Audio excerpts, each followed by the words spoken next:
Martineau. Le préféré du règne animal. Bonjour, les petits lapins.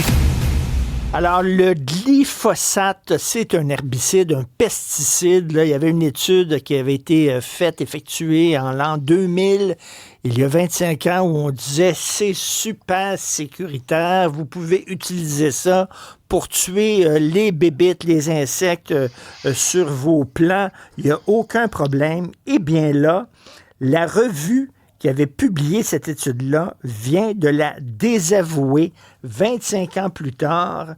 Les scientifiques signataires de l'étude sont suspectés d'avoir endossé un texte préparé par des cadres de Monsanto. On faisait passer ça pour une étude scientifique sérieuse et ça avait été écrit par des cadres de Monsanto. Monsanto, c'est la fameuse multinationale là, qui vendait des pesticides. On va en parler avec quelqu'un qui connaît très bien ça, qui avait fait même les manchettes parce qu'il était un tireur d'alerte, qui nous avait justement alerté tout le monde sur les dangers de ces pesticides-là. Monsieur Louis Robert, agronome, consultant, ancien employé du MAPAC. Bonjour, Monsieur Robert. Bonjour. Alors, il y a peut-être des gens qui disent « Ah oui, ça me rappelle de quoi? C'est l'agronome qui avait été sacré dehors par le MAPAC, qui avait eu des signatures là, d'une pétition de gens qui voulaient qu'il soit réinséré. » Rappelez pour ceux là, qui disent « C'est un peu vague, là. Qu'est-ce qui vous était arrivé, M. Robert? » Ça date de 2018-2019, c'est-à-dire que après déjà à ce moment-là une trentaine d'années au MAPAC, j'ai été témoin de malversation dans un centre de recherche, malversation qui avait eu pour conséquence d'étouffer des résultats de recherche payés par des fonds publics, qui démontraient qu'une certaine classe de pesticides, les fameux insecticides néonicotinoïdes, les tueurs d'abeilles qu'on appelle, étaient complètement inutiles pour nos conditions à nous. Et les chercheurs ne réussissaient pas, subissaient de la pression, se faisaient museler par le conseil d'administration qui était dominé par les compagnies de pesticides et une branche de l'UPA aussi. Donc, moi, c'est ce que j'ai divulgué à la presse, mais de façon anonyme, mais évidemment, ben du monde était au courant que c'était moi, puis en effet, il y a eu une enquête, puis ils ont trouvé que c'était moi, donc ils m'ont congédié. Mais en réalité, les raisons officiellement, c'était pour ça qu'ils me congédiaient, mais en réalité, c'est parce que j'ai une longue historique de tanner, on pourrait dire, la hiérarchie du MAPAC et le sous-ministre en question, puis certains dirigeants du MAPAC, parce que je donnais des informations aux producteurs agricoles qui déplaisaient aux compagnies d'engrais, aux compagnies de pesticides. Je l'ai fait à quelques reprises au cours de ma carrière. C'était pas mon passe-temps favori, là, mais c'est que c'était dans mon travail et ça les dérangeait, donc ils m'ont congédié. Ben bravo, vous avez fait preuve d'intégrité, d'honnêteté et de courage, M. Robert. Et quand vous lisez des histoires comme ça, qu'on a fait passer un texte qui avait été écrit par des cadres de Monsanto pour une étude scientifique sérieuse il y a 25 ans, j'imagine que vous n'êtes pas très, très surpris de ça. Non, absolument pas, exactement. C'est ça, c'est juste une autre forme. Hein. Puis moi, je comprends les compagnies de défendre leur intérêt. Hein. Ils défendent pas l'intérêt public, c'est sûr. Là. Ils défendent leur intérêt. Parfois, ils utilisent des stratagèmes qui sont plus ou moins corrects là, ou catholiques, on pourrait dire. Là, c'est vraiment scandaleux, en effet. Là. Mais ça me surprend pas. C'est comme ça qu'ils procèdent. Moi, je dois dire que ça relève des instances qui sont payés par des fonds publics pour défendre l'intérêt public, de veiller à ce que ça ne se produise pas. Moi, on peut en vouloir d'utiliser des stratégies un peu douteuses, mais l'objectif qu'ils poursuivent, ça, on se cachera pas, là, c'est comme ça que ça se passe. Le glyphosate, là, c'est 40 à 50%. Seulement l'herbicide glyphosate représente à peu près la moitié de tous les pesticides, de toute la somme des pesticides vendus sur la planète. Puis au Québec, c'est pareil, là. Donc, c'est un produit très important. Et par gramme de matière active ou par gramme de produit de glyphosate, si on compare un gramme de glyphosate à un gramme de néonicotinoïdes, par exemple, c'est vrai que le glyphosate est beaucoup moins à risque, autant pour l'environnement que la santé humaine. Il est là. Tous les pesticides sont toxiques, mais il est beaucoup moins. Mais par contre, parce qu'il se vend des millions de tonnes de glyphosate partout sur la planète, ben là, c'est ce qui le rend dangereux.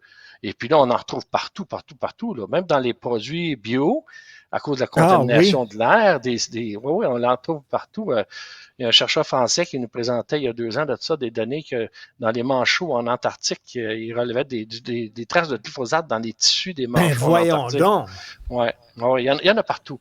Donc, je pense qu'il y a moyen de réduire leur usage. Au départ, pourquoi il y en a tant que ça? C'est parce qu'il est très populaire, il est très utilisé en production agricole, mais trop même, parce qu'on pourrait, avec des méthodes Mais alternatives, réduire l'usage, oui. écoutez, il y a même des entreprises, Alexandre Moranville-Ouellet, notre recherchiste et chroniqueur ici, me dit qu'il y a même des entreprises étrangères qui refusent d'acheter du blé canadien parce qu'il serait contaminé par des pesticides, c'est ça?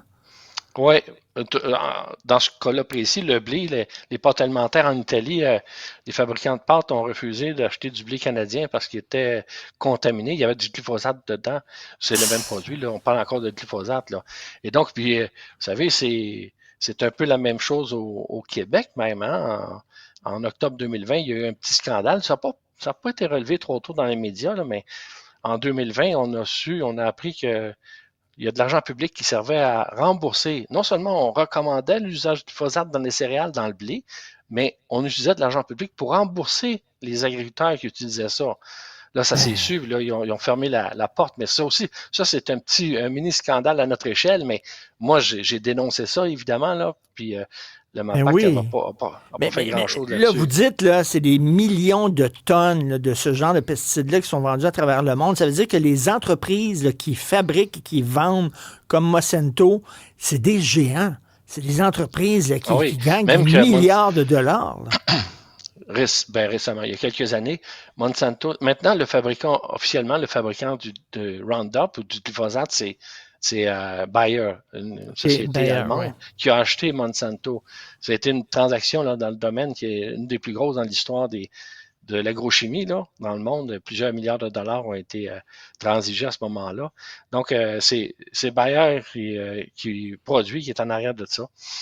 Mais c'est vendu maintenant, encore aujourd'hui. Là. Mais si vous allez à la quincaillerie, j'ai trouvé ça un peu comique là, cet hiver, parce que je suis allé pas loin d'ici à Granby, à une quincaillerie, puis j'ai trouvé du glyphosate, du Roundup en vente libre.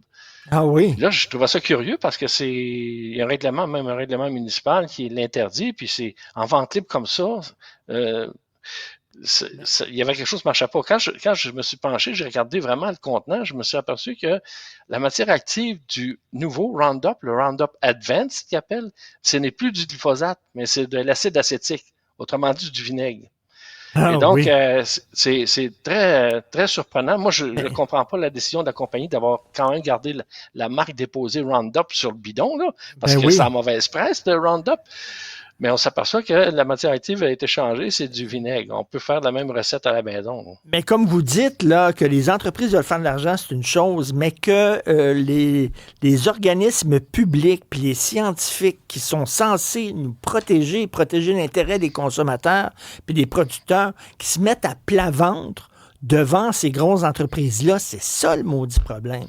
Oui, oui. Puis, je fais bien attention, je répète toujours, mon but, c'est pas de faire un procès, mais si on veut corriger un problème, il faut d'abord faire le diagnostic, identifier la source du problème. Et la source du problème, ce n'est pas les Monsanto ou Bayer de ce Hmm. monde, là. Ben, c'est sûr, mais il exagère un peu, mais c'est surtout au Canada en particulier, on est très contrôlé. Il y a beaucoup d'agences qui sont responsables de veiller à la santé publique ou à la protection de l'environnement, mais ça passe sous leur nez. Parce que ces gestionnaires-là n'ouvrent pas les yeux. Ils sont, des fois, plus ou moins consciemment, ils sont de mèche avec les fabricants, les distributeurs de ces Ben, en tout cas, produits-là. heureusement, il y a des gens intègres comme vous qui tirent le signal d'alarme. Merci beaucoup, Monsieur Louis Robert, Avec plaisir. agronome consultant, ancien employé du MAPAC. Merci. Exact. Allez.